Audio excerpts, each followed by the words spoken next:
வணக்கம் திரு பழகருப்பையா. இந்த தமிழ்நாடு நாளை சுற்றி வரக்கூடிய இந்த சர்ச்சைகளை எப்படி பார்க்குறீங்க, உங்க பார்வை? இது ஒரு வெட்டி சர்ச்சை. அதாவது நம்முடைய மாநிலத்திலிருந்து பிற மாநிலங்கள் பிரிந்து போயின. நாம் எப்பொழுதும் முடியதான் இருந்தோம். பிரிந்து போனதை அவர்கள் கொண்டாடுகிறார்கள். அதனாலே அவர்கள் இப்பொழுது முழு வடிவம் பெற்றுவிட்டதாக அவர்கள் நினைக்கிறார்கள். ஒன்றும் நாடு ஒன்றும் பிரிந்து விடவில்லை. இந்தியாவுக்குள்ளே ஒரு மாநிலமாகத்தான் இது இருக்கிறது என்றாலும் கூட, உரிமையற்ற நிலையில தான் இருக்கிறது என்றாலும் கூட, தமிழ்நாடு கேக்குதா? கேக்குதுங்க, பேசுங்க. தமிழ்நாடு காங்கிரஸ் என்று காந்தி 1920 லிங்குவிஸ்டிக் நேஷனலிசம் அடிப்படையில் அவர் சொன்ன போதே தமிழ்நாடு என்ற பெயர் அரசியலே வழக்கத்துக்கு வந்துவிட்டது. அதற்கு முன்பு தமிழ்நாடு என்றுதான் வழங்கியது. நான் கேட்கிறேன், தமிழ்நாடு என்று பெயர் சூட்டப்பட்ட நாள் தான் தமிழ்நாடு என்பதற்குரிய நாள் என்றால், ஒரு காலத்தில் தமிழ்நாடு என்ற பெயர் இலக்கியத்திலே தான் வழங்கி இருக்கிறது தவிர மூவேந்தர்கள் தனித்தனியாக ஆண்டார்கள், மற்ற மன்னர்கள் தனியாக ஆண்டார்கள். தமிழ்நாடு என்பது முதலாக காலத்திலும் ஒரு நாடாக இருந்ததில்லை. மன்னர்களால் துண்டு துண்டாக ஆளப்பட்ட நாடுதான். வெள்ளைக்காரன் காலத்தில் தான் தமிழ்நாடு ஒன்றாக இணைக்கப்பட்டது. இந்தியா ஒன்றாக வெள்ளைக்காரன்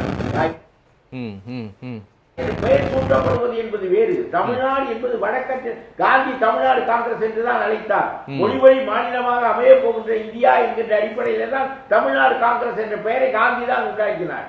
ஆகவே சும்மா இவர்கள் அவர் ஒரு தேதி சொல்வார், இவர் ஒரு தேதி சொல்வார். தமிழ்நாடு என்று பெயர் சூட்டப்பட்ட நாள் தான் தமிழ்நாடு என்று. பெயர் சூட்டப்படாமலே ஒரு பிள்ளை இருந்தால் கூட அது ஒன்று குற்றமில்லை.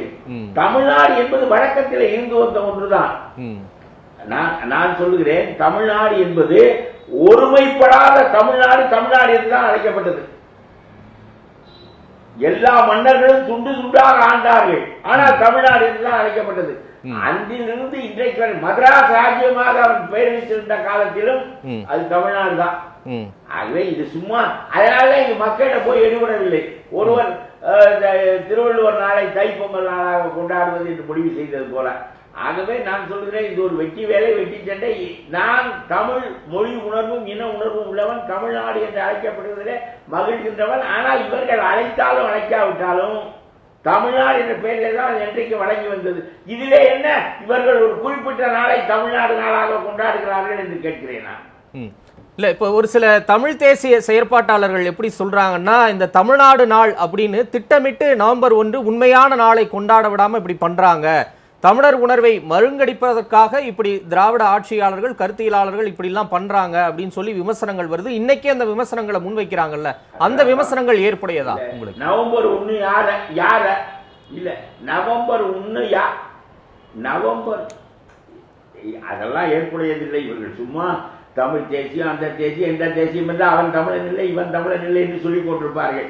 ஆகவே இவருடைய தமிழ் தேசியம் என்பதெல்லாம் சரியானதா என்று எனக்கு எப்பொழுதுமே ஐயம் உண்டு. இந்த தமிழ் தேசியம் பேசுகிறவன் பாதி பேரை தமிழன் இல்லை என்று தள்ளி விடுகிறான்.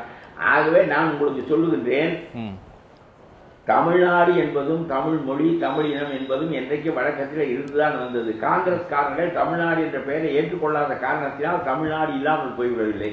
அண்ணா தமிழ்நாடு என்று பெயர் வைத்தது அதிகாரப்பூர்வமாக அமைந்தது என்பதை தவிர தமிழ்நாடு அப்பொழுதுதான் அமைந்ததா?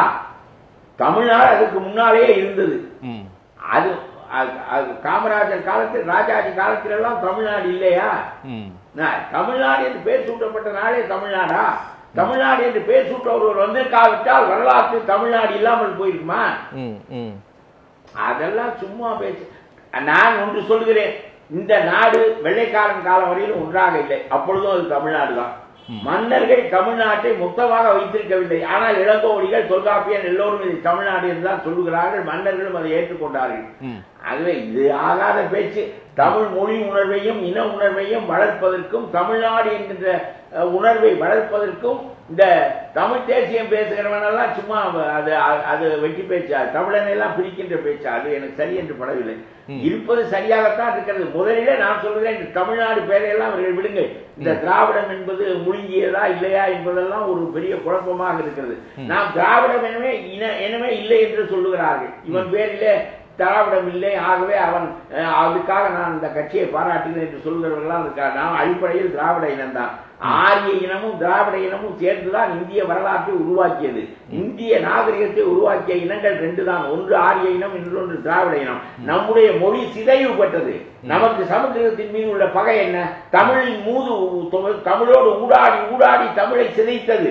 அதன் காரணமாக வழக்கு அடிப்படையில் அந்த மொழிகள் பிரிந்த போது புதிய மொழிகள் பிறந்தன என்பதுதானே தவிர அவன் நாம் பெற்ற பிள்ளை இல்லையா?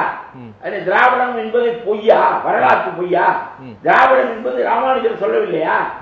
அவர் திராவிட இலக்கியம் என்று இல்ல, அவர்கள் நான் பெற்ற பிள்ளை இல்லையான்னு நம்ம நினைக்கிறோம், அவங்க அப்படி நினைக்கிறாங்களா அப்படின்னு ஒரு கொஸ்டின் வைக்கிறாங்கல்ல. ஒரு சாமானியர் பார்வையில அப்படி ஒரு கேள்வி கேட்கிறாங்கல்ல. நான் திராவிடங்கிறத ஒத்துக்கிறேன், மத்தவங்க எல்லாம் ஒத்துக்கிறாங்களா? நினைக்கல.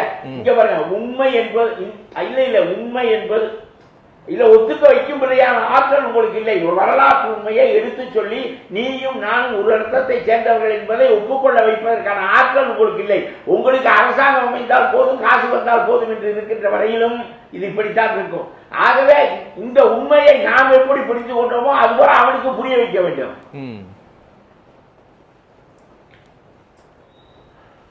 சொல்லட்டுமே, தெலுங்கு பிராகிருதத்திலிருந்து சொல்லட்டுமே. ஆகவே உணர்த்த தவறியது நாம்.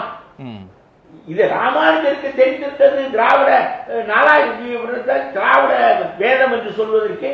ஆகவே ரெண்டு வேதம் இருக்கிறது என்று அவர் சொன்னார். ஒன்று ஆரிய வேதம், இன்னொன்று திராவிட வேதம்.